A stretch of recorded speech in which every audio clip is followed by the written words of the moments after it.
You know, it has to be just devastating for a parent in Nashville, Tennessee today. You put your little kids on the bus and you send them off to school, and all of a sudden there are these reports that there's been a shooting at the school. It doesn't matter where you are. Every parent is thinking it's their baby, it's their child. They're these little innocent kids. And then the adults, someone's grandmother, father, mother, loved one. And these senseless killings continue. Violence everywhere. People working out their mental issues, and they're working them out by harming and destroying lives. Because, I mean, when you kill these little babies, parents never recover because they always have this sense of guilt. Could I have done a better job to protect my child? And to think that the school had no resource officer, nowhere to be found. And the assailant just goes in and uses a gun to just blow open the door. And let me just tell you what you've not been told. This person was a transgender. It was a man who became a woman.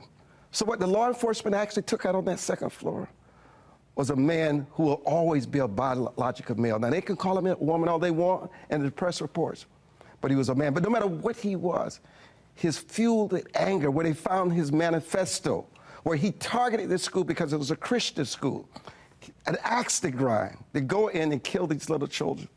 It's just painful. And I don't care who you are and where you are in the world, when you see this, you gotta feel the anger and the pain and the agony and the loss of these parents. Because if you're not, then you're not human. And you ask yourself, how do you stop it? You can understand when you hear an adult being shot down like an animal, but a little baby, a little child, if you've ever been a parent, if you've ever been a father, and you realize it's your child, well, all those parents lost because those children died for no reason at all.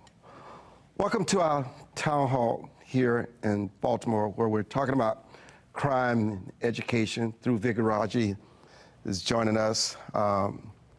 Kimberly Klacik is with us. Desmond's first time Stinnie on the broadcast. I mean, you're a mother. I mean, it's just, we can never, I heard a soldier say today, even in battle, they did not have these kinds of killings every week. Every week, you never get a chance to recover from the last. Yeah, no, it's not just traumatic for the families, right? Think about all the kids in the school. Yes. They'll never get over this. And this is something, when they pass those classrooms, when they walk down that hallway, when they go to school and those kids aren't there, those teachers aren't there, they're going to be thinking about this the entire time. And we expect them to go further in their lives, right? Be successful, go to school and learn. And this is something that's going to traumatize them for life. And as a parent, I can't even imagine what that's like. It is so heartbreaking to get that call that there's a shooting at your school, and you don't even know at that point if your kid's involved.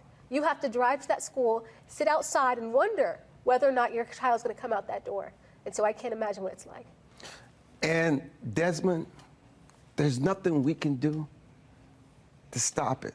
There's really nothing, unless you give the school officials the best opportunity to stop it there, because by the time law enforcement arrives, those kids are gone, man. Yeah. And those are adults. Yeah. As they always say, you know, when seconds matter, you know, the law enforcement's always minutes away, and what you have right there at that moment in that time is what you got to defend yourself. And to the extent that you can prepare yourself to deal with those situations and be able to deal with those threats immediately to minimize, you know, the damages, is what we need to really be thinking about looking towards doing.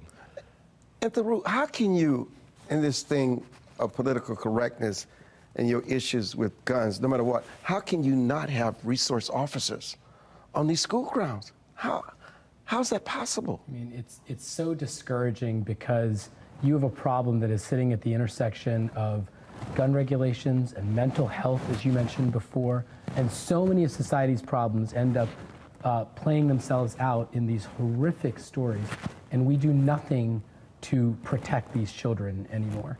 And it's so discouraging because it's gotten worse, not better. When Sandy Hook Elementary happened, you really thought that nation might come together and come up with something, some consensus proposals, and yet we find ourselves more divided and seeing these stories play out in every city, in every country. Playgrounds aren't safe, churches aren't safe, schools aren't safe. It's truly horrific, and I know everyone's thoughts and prayers are with those families, but you've heard it so many times, we need more than thoughts and prayers. And we often, on these platforms, talk about the connection between crime and education. If you read the person's manifesto, which is online, they were educated, 28 years old. They knew exactly what they were doing. They targeted the school, and not only did they target the school, they had targeted other schools through their anger and whatever else they were dealing with. And guess what? Someone had to know. But you know what the problem in America today is? That we can't do anything with this outrage, Desmond, unless they commit the crime.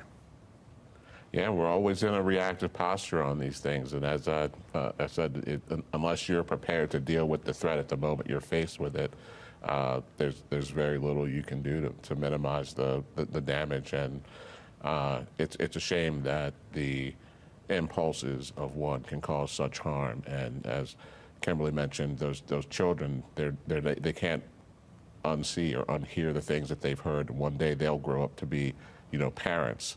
And I wonder what that's going to be. It's going to be a continuous moment of trauma for them to have children because they knew what they went through. And I think whatever can be done should be done. And, we're so far behind. What should be done? Well, as I said, the ability to meet that threat and minimize it on the spot is the only way to deal with it. And how do you meet that threat? What do you meet it with? Someone needs to be on site that's prepared to deal with it. And as you said, prepared with what? Prepared with enough opposition to stop the firearms. Threat, whatever that is. If they're trained, qualified, and know how to use a firearm. And you got to really think about this. Just think about this. Think about what kind of monster could look at a 9-year-old, they're all 9-year-olds, look at a 9-year-old with an assault rifle and just shoot them down without any thought. Kim? It makes no sense, right? And we try to approach these things logically, yes. But it doesn't make logical sense. And so I agree, you have to have school resource officers on site. I did notice when it comes to a lot of these school shootings, a lot of times there are school doors that have been unlocked. No, they shot. She, whatever she called herself, shot it down. They blew it out, okay. yes. They blew it out. And a gun can do that. Right, yes. Exactly, absolutely. Yes. But even in that moment, a school resource officer should be there. In that moment, did alarm go off and say, hey, this door is now ajar? What actually occurred? And those are the steps that we take. But I know, sometimes we govern based on emotions, right? So we heard from the president immediately, we need Republicans to do this, we need Democrats to do that, when really we need to take a step back, get out of this whole political mode, Republican versus Democrat, and come up with some plans that will actually work. We just keep kicking this can down the road, and kids are losing their lives every single day. I think that's the part that breaks my heart the most. This is not a catastrophe that can't be averted. It's not a hurricane. It's not an act of God. These are things that happen, and we all love this country, but this is something that happens uniquely in this country, and every time it does, Democrats and Republicans go to their talking points instead of coming together to try to do something about it. And I, on this topic, am discouraged. We do it year after year, month after month. There's a story about some elementary school or some church where something devastating happens, and we talk about it for 24 or 48 or 72 hours, depending on how bad it is, and then we move on. And we're left talking about this again inevitably. And then the media talks about it's the first time that a woman has ever committed this crime. Well, it's not a woman. It was a biological male. But they don't want to say that. This is what it was. But here's the sad news. It's just going to get worse. We're just seeing. It's like America is really crumbling before our eyes. I mean, I know when you go out now, you look at people differently now. You think about when you go out at night, what you're doing at the bar. You make sure that when you come home, your doors are locked. And if you're like me, you got your gun, and mine is legal, by the way, close to you, just in case you may need to protect yourself from these monsters. And this is what we're becoming. Sometimes in protecting ourselves, we make mistakes because we become emotional, we become paranoid, because society makes us this way. But we are changing, and we don't realize what we're changing into. Nowhere is it worse than in a place like Baltimore, because it is seeped into the psyche of our small decisions. Everybody always worried about crime and violence on the big decisions. Where do I live? Where do I work? Where do I send my kids to school? But the small decisions, when do I go for a run? Where do I park my car? Do I take an Uber to the restaurant? Do I take a different path? That's when you know it is controlling us. Because every single little decision, every hour, every day, those little decisions, they are influenced by the paralyzing threat of violence, because they know, and it's not made up. Here in Baltimore, it is a real problem, and we still do nothing about it. And the elected officials say, oh my God, crime is down. It's not the same stat as it was a year ago today because there are 10 less crimes, 10 less murders. Well, there's still 27. Somebody is dying. What is there to, what are we celebrating? And here's the real point here. The fact that it's down, if they want to, they can do something about it because it's dropped, because they realize they've got a lot of law enforcement to do their job. The fact that they're praising it means they can do their jobs. And if they can drop by 10, it can drop by 20, it can drop by 25. I agree. I think that the main difference that we're seeing now is the deployment of law enforcement. Yes, there have been other strategies deployed. We didn't see much in the way of movement in the numbers, and I think what we're seeing now is it's a different strategy as far as deployment of law enforcement resources, and to the extent that you leverage those resources, you can see these types of gains. Now, the question really becomes how scalable is it? Because resources, law enforcement resources, are a finite, commodity. So it'll be interesting to see, whether or not this can translate to other precincts and other districts. Because I think what we've seen is one district go down, but the other 8 go up, and that is a kind of a redistribution of the resources. So it'll be interesting to see how far this can scale. And let me be clear, everybody knows when you study this problem that 1 month, 1 district, 1 year does not tell you the full story. We expect weeks, months where things are down. One of the reasons it's so premature to celebrate is it's March. We haven't hit the deadly months of summer. All of us want to hope that this modest improvement is a sign of real progress. But you heard these same politicians exactly a year ago celebrating last year's numbers. They were saying, oh my God, it's down. It was just as far down last year from the previous year as it is there. And then you know what happened? It all caught up. And last year we had 330 murders. I'm Armstrong Williams, your voice, your future. We're in Baltimore. We'll be back.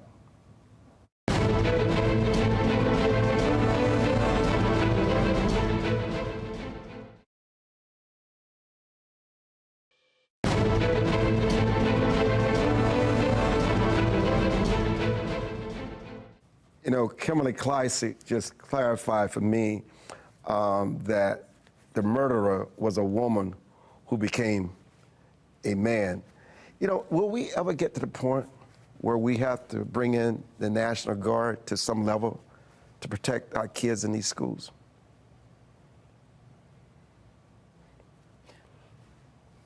I don't think we have to get it that far. I mean, I really don't.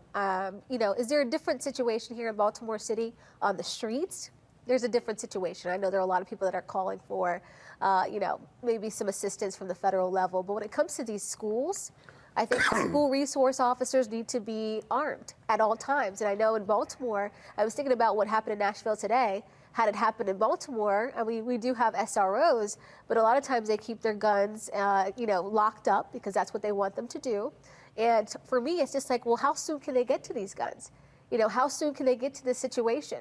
And so I think we just need to try to get out of their way, right? I think a lot of times we try to over-police the police, and I think it prohibits them from doing the job that they were trained to do. Do you really, something Thiru said, which is so true, is that the pain that people in Baltimore and other cities that are just consumed by crime, people feel it everywhere. And yet, you have the mayors and the governors and these elected officials who say crime is down, it's getting better. They're isolated, they have their security, they have their protection, they have their zip codes that protect them from how real people live and what they're experiencing every day. People are really on the edge. And listen, when you see what happened in Nashville, parents believe it can happen to their kids because they don't feel protected anymore. And maybe, Thiru, you can help us understand this mindset. What is the rationale for a resource officer having a firearm that you have to lock up in a locker room? Because let's say this person who planned this through maps, through surveillance, knew about this resource officer, knew they had a firearm locked up, and the first thing they did when they went inside the school, take them out first, knowing that they cannot get to their firearm. So why is it, what is the thinking behind not being armed and prepared if something like this is unfolding? Look, I for one, do think it's a hard choice. And the reason it's a hard choice is because you're trading on two risks. One risk is that an armed madman will enter the building with an AR-15 and start gunning children down, and that we need to have someone there to answer that madman. The other risk is that a school resource officer, like other police sometimes have done, will abuse that authority and use that weapon against someone in the school. That a child, that's the logic, that's the argument. That if we have more guns in our schools... But use it how? Give us an example how it's been used before. So, you know, come to this law. We unfortunately do have instances where teachers, others, have abused their authority and assaulted children. Their fear is that having an extra gun in that school will be used against the children. Has that ever been used, though? I do not know of an example. You don't know why you don't know? Because it has not been used. You asked for the logic. You're using the most extreme You asked for the logic. I'm not persuaded by it, but that is the logic. Desmond? Right. I think both of those sides of the coin are probably may be equally likely to happen. It's the impetus for the argument, though, and I think that's the point that Thiru is making, is that it's the logic or at least the argument. We're not saying it's a very logical argument, but it is the argument. But it hasn't happened. But yeah. What is it? Do you think Baltimore is different from most cities when it comes to education and crime? Well, I think it's definitely different, right? We look at some of the results. We're at, what, 20,000 per pupil, I think, each year, right? The third highest per pupil spending in the country. Yet the results are abysmal, right? We've got 23 schools where zero kids are proficient in math. And so you have all this funding coming into Baltimore, and I don't know exactly where it's going, but it's not helping with educating the kids. And then on top of it, you do have a crime problem, and sometimes you've got crime problems right outside the school. And we've seen this time and time again. 7 children have already lost their lives, 7 students in Baltimore City in 2023. And I say, you know, and I know they're trying new strategies, but I couldn't sleep at night not knowing that I'm doing absolutely everything I possibly could do. The aerial surveillance plane, I tell you what, all of these shootings that happened with these students, they happened in broad daylight. Why not fly that plane around those schools and figure some of this stuff out? Yeah, you know, there's things that could be done, but they're not doing them. And I don't know what it is. I don't want to say that the mayor's being political here, because I've never asked him this question. So I'm not going to say that. But what I do know is there are other things that we could be doing immediately. There is a measure of cowardice in how we react to this. 7 students in Baltimore City have been killed during broad daylight hours in the first 3 months of the year. And yet there has not been a single national story. And there also has not been a single change in policy by our city leaders. Not a single word that we need 600 more police officers from our city council president, our mayor. We need 600 more police officers, but you don't hear that from our politicians. Not a single change in strategy around what we do in those schools. All we hear is this is unacceptable. We need more thoughts and prayers. We need the community to step up, and we're going to bring these people to justice. But the actual changes in policy, there is no one, at least in this city at present, that is willing to say what needs to be said and do what needs to be done. And so I fear we will have 7 more, whether it's this month or next month or the month after that. No one wants that, but we all know it's going to happen. You know, in preparing for tonight's Your Voice, Your Future, I had some research done on the school chancellor, Sandalista here, and the Baltimore City recent report card, and the dismal results, and the mentioning of you don't have one student proficient in math, in reading, I mean, those numbers are so shocking. I mean, you're not even showing up. I mean, in a 1.0 grade point average, I mean, it's just almost unimaginable. But here's what's shocking. Beyond panels and beyond the community, no one in a position of authority has ever criticized the chancellor, have ever criticized the mayor. In fact, Sandalista gets rewarded. They make her honorific. They salute her, and I ask, salute her for what? Honor her for what? What has she done to earn these accolades? So if you have the bosses, the city bosses saying, you're doing a great job, and these are the results that show you're doing a great job, why should she think she needs to do better if her bosses don't hold her accountable and say, look, you've got to earn that $500,000 salary. You've got to earn these promotions. It's got to show that these kids must have better results in math proficiency, in English proficiency, in reading proficiency. And I just think, Desmond, that makes sense. But you don't hear one city official criticize these leaders. Well, I can tell you, I'm living that scenario firsthand. I have a 20-year-old who a couple of years ago was one of the celebrated children of Baltimore City Public Schools graduating and was appointed to, I would say, one of the 5 United States military academies. When she arrived, she was so unprepared in math that they had to actually create a new class for her for math. And it was 2 students, her and a foreign student from another country, a third world country. And that was just to bring her up to foundation level so that she had the capability, she just never had the exposure. And I wholeheartedly believe that the school CEO should be performance-based. The pay should match the results. And as far as the criticisms, I think the way that our city is structured, our government is structured, the mayor and the city council being one entity, the mayor has so much power that anyone that criticizes anything is by and large criticizing the mayor. And you see a great reluctance from anyone under the mayor to actually make that criticism because of the implication that you're going against the boss. And I know that there are folks that have strong opinions about that situation, but will they come? But what you're stating is not an opinion. Your daughter suffered as a result of them not doing their job. Right. And she had to face the humiliation and the fact that she was not prepared for that military job. And if that happened to your daughter, imagine it's obvious what's happening to all these other kids. And you don't want what happened to your daughter to happen to these kids that's coming along now. And somewhere along the way, it needs to be corrected. Absolutely. We're talking about a child that was very well supported, obviously. Now just think about the kids that don't have such levels of support and what they're getting out of the school system. And to the extent that we don't fix that in the city, is the extent that we'll continue to see the 7 murders before, St. Patrick's Day. That is, Desmond's daughter is among the best and the brightest.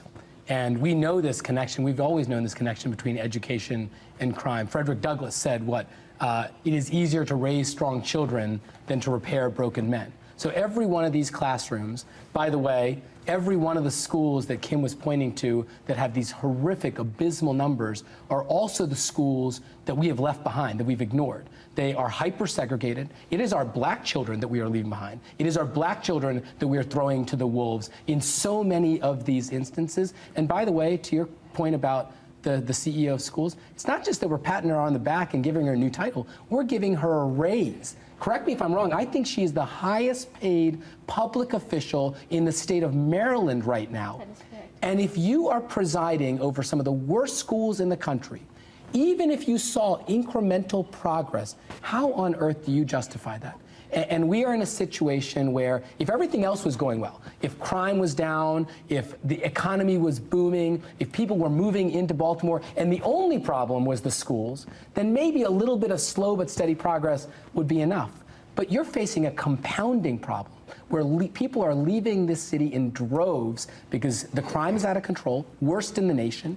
The property taxes are out of control, higher than every other jurisdiction in the state, and the schools are among the worst in the region. And when you have all of those things compounding, to give people a raise and celebrate them and be afraid to say, it's my responsibility, I screwed up, I have to step down, it's shameful. Let me just quickly say, this is a city of participation trophies. I'm sorry. You were talking about the Dr. Sonia Santelises, the school CEO. But just think about it. There are people that get reelected every election cycle that continue to fail their constituents time and time again. I remember running for Congress in 2020. I was told that I was being too local. Right? It's like all politics is local. Yes, I'll be dealing with national issues if I go to Capitol Hill. But why do you think you have an office in the district if you're not going to be hands-on locally? But you know why they don't know this? Because for so long, they've accepted for their members of Congress to not deal with local issues. And so everybody continues to get reelected time and time again. And if there is a new name and a new face, there's somebody that have worked in City Hall prior, right? They might have worked already in somebody's office, and they just continue to do the same thing every single time, the same cycle. So this is the city of participation trophies. I'm Armstrong Williams. This is your voice, your future. We'll be back.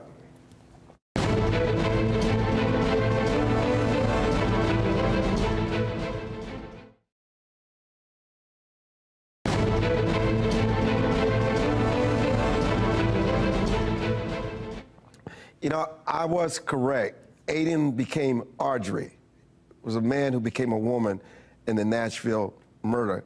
And I don't know if people are even aware that Senator Rand Paul's aide was brutally stabbed in the head and the torso over the weekend, who's in critical condition in the hospital, and they caught the assailant. I mean, this crime, you know what, I just had this epiphany. Imagine if I'm a criminal. You know, if it had been decades ago, I had to watch how I would steal, kill, rape, cheat, lie, steal, because the law was not on my side. The government was not on my side. I had to be a real slickster to get away with my crimes. But imagine in today's America, where criminals have finally become the favorite sons, empowered. You can steal less than $1,000, you can't go to jail. You can kill somebody if you're under 25 years old and you won't serve the full sentence. I mean, what greater time in the world than it is in America to be a criminal? Everything is geared toward the criminal. Everything is geared toward that which fails, which doesn't deliver, like Santa Lisa in the school system. Everything's about, if you're being accountable and responsible, you pay the price. But if you're not accountable and responsible, you get free reign. It's happening with the educational system. It's happening with criminals. You lock them up, you put them back on the street because you don't want to get caught up in giving them too much jail time. Could you ever imagine? You have 2 daughters. Could you ever imagine living in America where crime pays and the law favors you being a criminal? Well, if you don't have any consequence, what's your deterrent? At the end of the day, that's simple math on their part, and I think I've heard Thiru cover this on plenty of occasions. What are your chances of getting away or being prosecuted for the crimes that you commit? So, as you can see, I mean, criminals, I mean, they know how to do math too, but so they understand that if my likelihood of actually getting caught, and then even if I get caught, you know, what are the consequences that I'm actually going to serve? Those numbers are fairly low. Then, you know, that crime gets to be a little bit more attractive. And in Maryland, a 12-year-old can commit a crime and pay no price. Can you imagine how the gangs will use a 12 and 14-year-old to do their bidding, knowing that they're not going to pay a price for it, use them as mules? Don't they understand the criminal mind, Thiru? You know, Baltimore City politicians in particular, they assume the worst about the criminals, not realizing that criminals are paying attention. They're not watching CNN, they're not reading the data, but they're talking to their boys, they're talking to their fellow members, and they know what is happening. Desmond was alluding to the numbers here in Baltimore City. In Baltimore County, right outside the city, 9 out of 10 murders get solved. In Baltimore City, less than 25% of murders end with an arrest. 75% of the murders that happened last year and the year before that and the year before that go completely unsolved. And the biggest reason is not because Baltimore County, all the people are cooperating and the criminals are turning themselves in. It's because in Baltimore County, they have more detectives for every murder. In Baltimore City, it's 1 detective for every 10 murders. In Baltimore County, it's 1 detective for every 3. It's simple math, and the criminals know that if they commit a crime in Baltimore County or Howard County or Montgomery County, chances are they're going to get caught. Chances are there's going to be consequences. In Baltimore City, the equation is very different. They know that they can get away with murder, and they're not being irrational. They're just paying attention to what's happening in the city. And then, Kim, if you live in Maryland, if you go through firearm training, you get your conceal and carry, they want to make you feel like a criminal. And yet, these criminals can get guns at will because they don't care about the law. All they care about is continuing their enterprise. So even law-abiding citizens who want to protect themselves, protect their communities, are put through a process that is just humiliating, debilitating, to do everything they can to keep firearms out of the hands of law-abiding citizens. Yeah, no, it doesn't make any sense. And even when you're talking about criminals just having free reign right now, look at the bills that goes to Annapolis, right? Criminal justice reform. You want to get justice for the criminals, right? The juvenile justice reform. You want justice for the juveniles that are in the system. What about all the juveniles that are not in the system? When are we going to reward those people? What about all the people that are not out here committing crime, right? They're just scared for their life, I see all the time, people post on social media, I just like to stay out of the way, right? That's what they say all the time, I stay out of the way. And it's like, you shouldn't have to live this way. You shouldn't. And I didn't realize the numbers between Baltimore County detectives and Baltimore City detectives, but if you know that, why aren't they calling for help from the federal level? Again, where are the members of Congress? Where are the people reaching out? Mayor Brandon Scott has a great relationship we've seen with President Biden and even Pete Buttigieg and everybody else. Go down there and ask for some help on the federal level. Get these detectives here. Moreover, we received $641 million in American Rescue Plan Act dollars, and not one time did we talk about addressing that stat where we need more detectives. That may be the biggest thing. What about SB 1? They're trying to eliminate carry laws here in Maryland through. Look, the reality is that so much of this has now become a political football, right? It's just about getting reelected and doing whatever you can to deflect responsibility for the things that are going badly and pretending to take credit for the things that are well. Last week, they were celebrating the fact that there was a modest decrease in murders the same week that we had a day in Baltimore where 12 people were shot, including multiple children, including multiple fatalities. We had 7 murders in 4 days last week, the same week that City Hall was celebrating how well things were going. And Desmond said it. The problem is that even though we know that we need more cops in Baltimore City, I am a proud Democrat. I was a federal and city prosecutor, and during the times when crime was going down in Baltimore, it's because police and prosecutors were working together and getting violent criminals off the streets. Nobody should be afraid to say we need cops to be able to do that job, and yet every city politician is afraid to say simple words. We need 500 more police officers in Baltimore City, because if we had more detectives and we had more cops, every community that's clamoring for it would feel safer, and every criminal that's avoiding punishment would start to feel a little bit afraid. Right now, it's not the criminals that are afraid, it's the rest of us. Now, this is the question that we must place on the table. I think we have a lot of light footers running around the country today, real light in the foot. And they got rid of the light foot in Chicago. She only got 17% of the vote. And one of the things that we learned from the Lightfoot era, that what constituency are you serving? Lightfoot was convinced that her constituency did not care about crime, did not care about murder. But what she found out, her constituency did care about crime. Now, I know the media, the mainstream media plays a role in playing this down about what constituents really care about. But I'm trying to ask you, you have 600,000 people in Baltimore. Are you telling me that these 600,000 people are on the same page as the elected officials, that they don't care about crime? Because it seems to me they say, well, it's disproportionately this, it's disproportionately that. But guess what? The concerns of the many outweighs the few. If you got 600,000 people and only 1,000 of them are committing the crimes, lock them up. Who is your constituency? Kim, Who are you representing? It makes no sense because I guarantee you those criminals are not donating to their campaigns, right? They're just doing what sounds good. The problem is, and I will say this, Baltimore did speak last election cycle with the state's attorney's race, and they did get rid of state's attorney Marilyn Mosby, which a lot of people understood. And the sheriff. Yes, they understood that some of this was worse. But at the same time, we're not changing enough, right? There should be more seats that are flipping with other people coming into play. But I think, this is an issue where voters have to stand up. Now, I do realize with this American Rescue Plan money, you had a lot of millions of dollars going to some of these nonprofits. And I think, these nonprofit workers, they're probably thinking, to keep this paycheck going for me, I got to vote for Mayor Brandon Scott. I got to vote for the person that's putting that paycheck on my table. And so that's another issue. Those that are living in the most dangerous communities, a lot of them are not registered to vote. And I really wish that they would stand up and speak out. It's a tragedy what happened with that money. It was a sin that you had a $641 million once-in-a-generation, once-in-a-century gift that you could have invested, and you basically turned it into what politicians call walk-around money. Give $1 million here, $1 million there, and hope that they show up to work the polls and cast the votes. And the people that care deeply about these issues, they've decided to vote with their feet.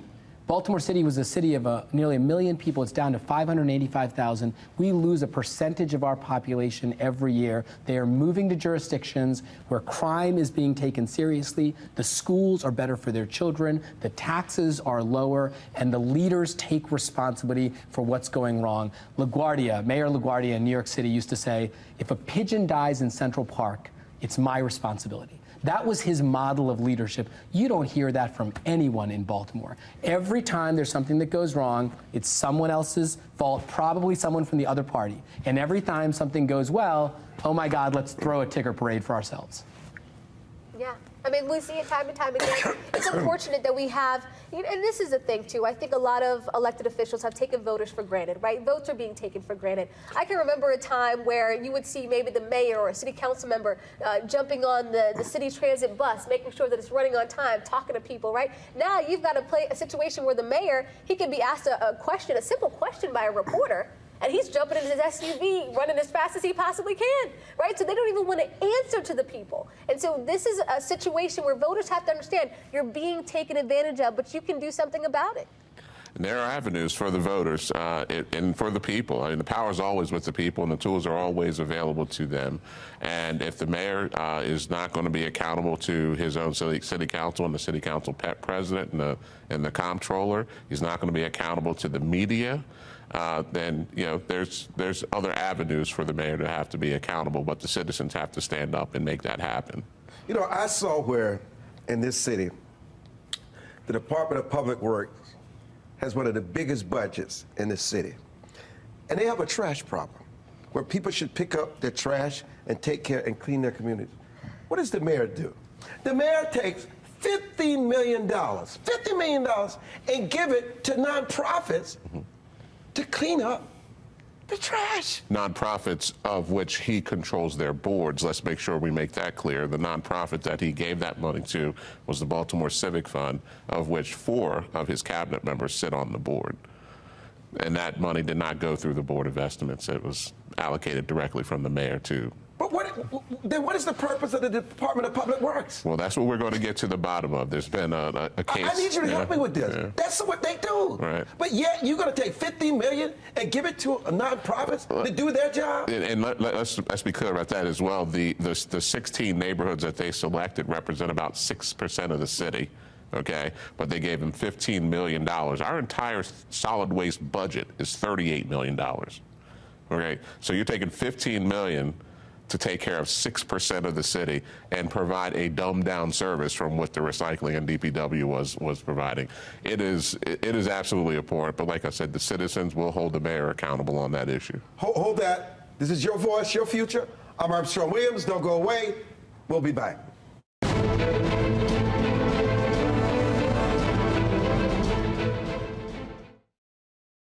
If you believe every child is deserving of a quality education, please go to educationjusticefoundation.com.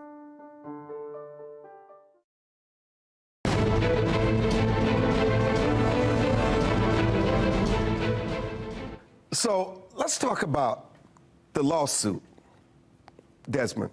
Okay, yeah.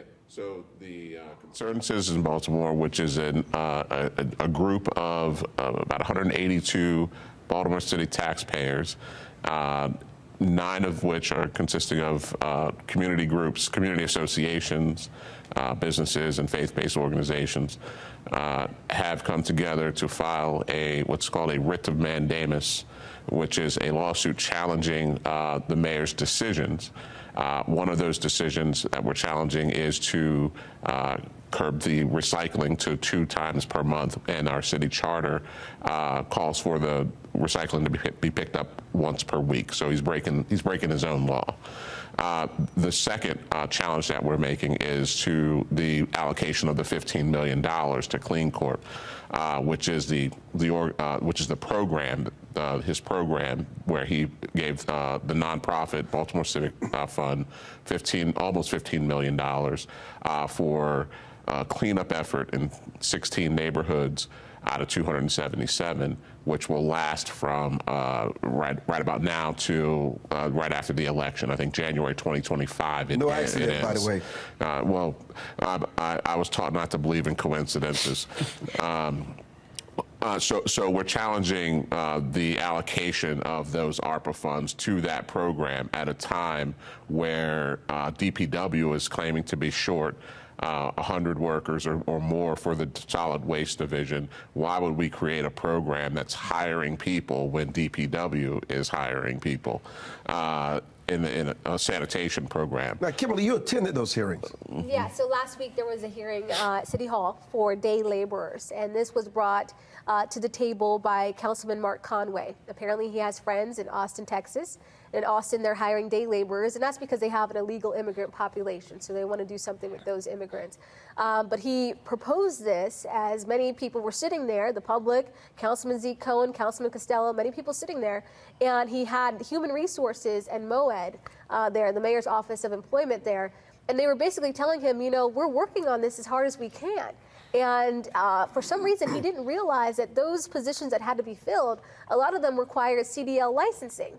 It's the Department of Transportation, Department of Public Works. They said, look, a lot of these open positions, we need skilled laborers, right? It can't just be day laborers. We need skilled laborers. And I was sitting there thinking, how could they not be on the same page and understand this on what's going on, what the shortage might be? And so, of course, Human Resources says, look, it's a liability problem. It's a workman's comp problem. It's a unions problem. We can't bring day laborers in. They're going to try to still push it, I'm sure. But, you know, with this lawsuit not all on the table, it just doesn't make any sense. No one's on the same page. No one seems to know what's going on. And for all the reasons you just mentioned why Human Resources said they shouldn't use day laborers, they went ahead and created the Clean Corp program anyway, which is pretty much the exact same thing. Yes. They don't have workers' comp. They don't have any type of insurance.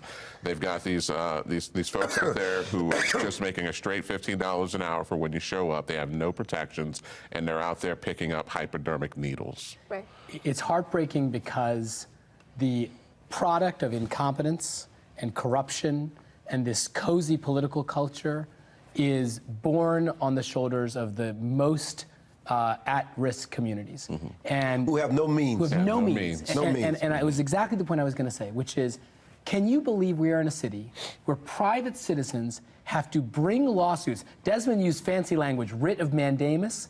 It literally is a legal mechanism that says, do your job. Right. That is what that lawsuit is being used to do. And private citizens have to bring it. A couple years ago, I was leading an effort where businesses were threatening to keep their tax dollars in escrow until the city enforced the basic laws so that people could come to that community and shop. This is Fell's point. Mm-hmm. The crown jewel of Baltimore City was scared because people weren't coming down there to shop anymore because the laws weren't being enforced. And that is what the ordinary citizens and ordinary businesses have been compelled to do because our city politicians have done nothing. And slowly but surely, I'm an optimist. I do think that change is coming. I do think that there is an uprising within this city that will wash these politicians out. But in the meantime, we watch the consequences of this, the violence, the broken schools, the incompetence, the housing crisis, the hemorrhaging of people to the other communities. And we have one of the greatest cities in America. Sports franchises, an incredible location between the political and financial capitals of the world, a deep water port, an incredible international airport, and we are squandering those resources and squandering those assets because our leaders, and I'm sorry for being impolite, are incompetent. You know, but Kimberly, there is such a thing as a breaking point. There's such a thing as when the sleeping giant, which are the people, has fully awakened and refuse to go back to sleep until the changes are made to make sure that government works for them instead of government working for the elite. Yeah, I mean, I'm hoping that it's going to come. I know that you're optimistic about it, but I can't help but to ignore also, like, what did you say, walking around money with this American Rescue Plan money. You know, a lot of those millions went to nonprofits where those voters are going to reelect the same people over and over again. And so I hope that there's an uprising, right? I want to be optimistic about it.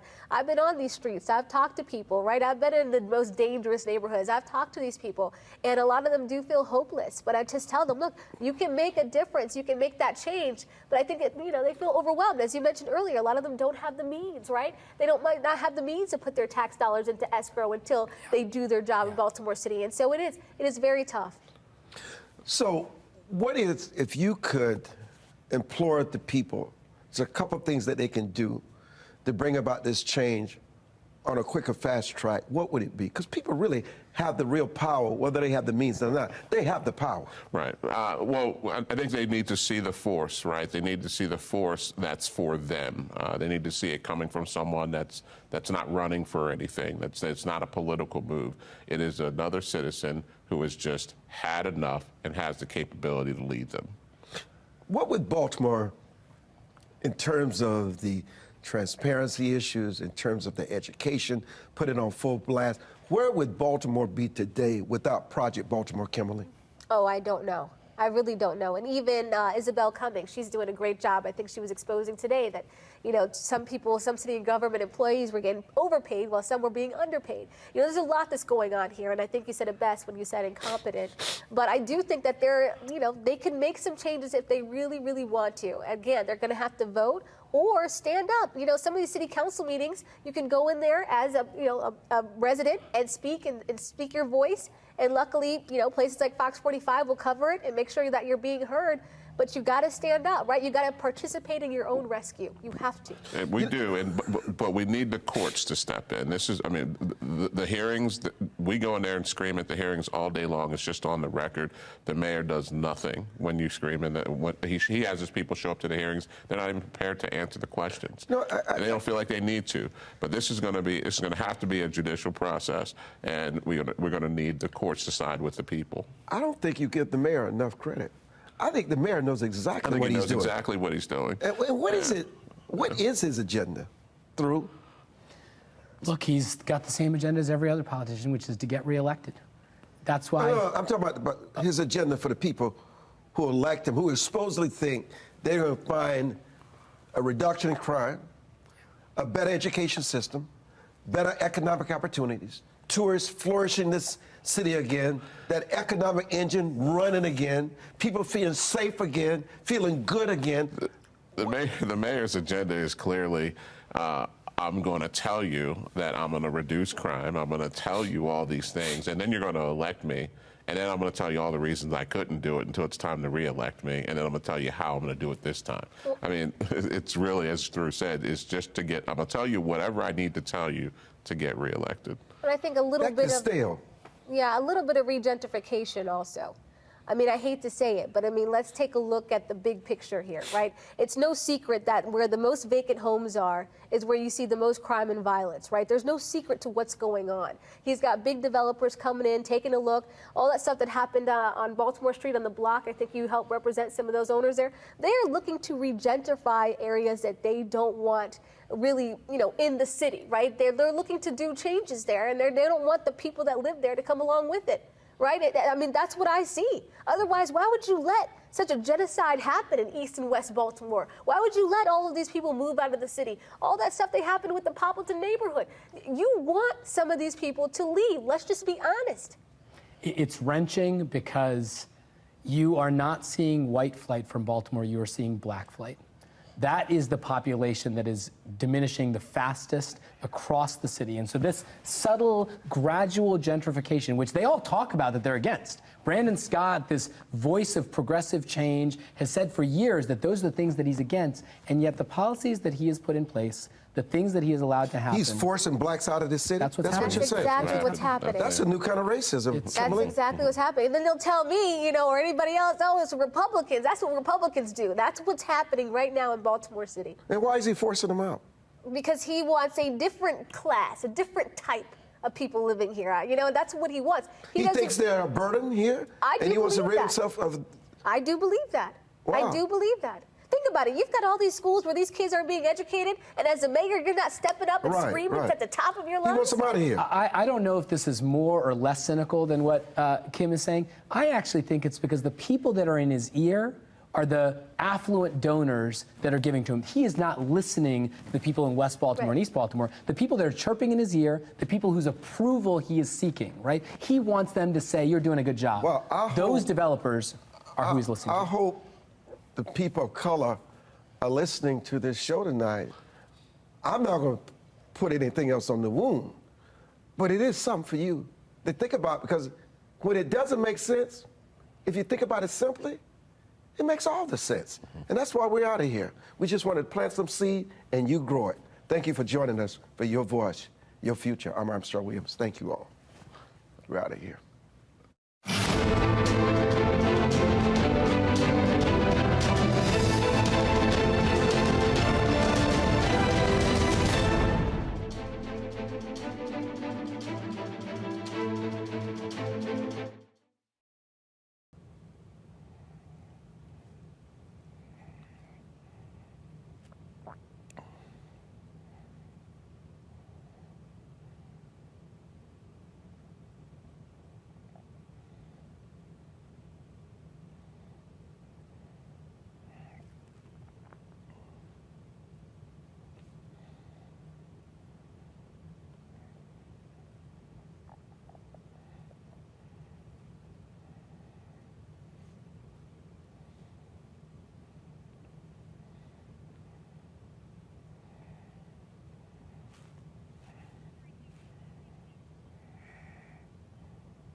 Okay.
First, it's just so devastating as a parent. You put your little kids and your loved ones on a bus, and you get this call that there's been a shooting. Can you imagine the chaos and the agony that a parent feels? And then you find out it was your child or your loved one that was massacred for no reason at all. You know, I don't even understand how, whether it's enforced or not, you cannot have a resource officer who has access to firearms, who's trained in use of firearms to protect you in a situation like this. I know a lot of these church schools believe that they're protected by the hand of God, but the Bible also tells us to use common sense. We're living in a world today where the church is used as sometimes the first place of targeting, and we've seen this happen before in Charleston, South Carolina, at Mother Emanuel, at the church in Texas. And so obviously this person who's transgender, who's transitioned from who was a man and became a woman, spent time and attended that school, and he had this manifesto. He had a map, he had surveillance, and for some reason he targeted his kid. And anytime any human being can just shoot 9-year-olds point blank and just shoot them and mow them down like animals, it tells you the kind of monsters that are roaming this planet, and they have the capacity to just kill these little babies for no reason at all. So of course you should have every resource possible to protect yourselves from this kind of tragedy that can unfold in seconds.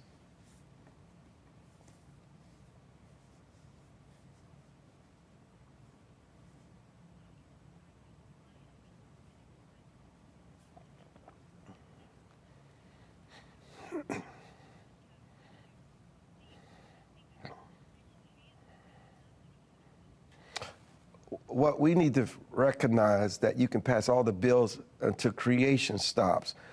If someone is determined to carry out a mass shooting, by the time law enforcement arrives, it could be a second too late. You've got to have people on the premises who are armed and trained to know how to thwart this situation before it unfolds. Just imagine if law enforcement had not gotten to that second floor, imagine how many other casualties there would have been.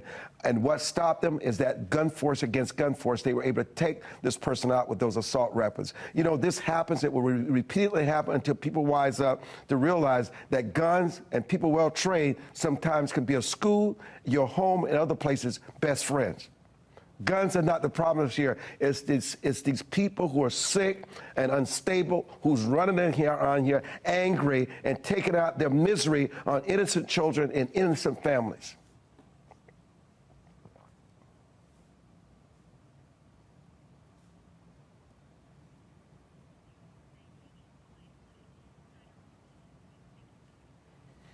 Thank you.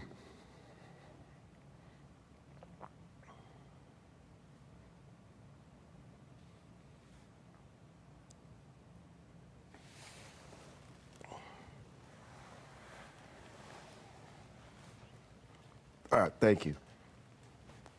You're my man. All your guts.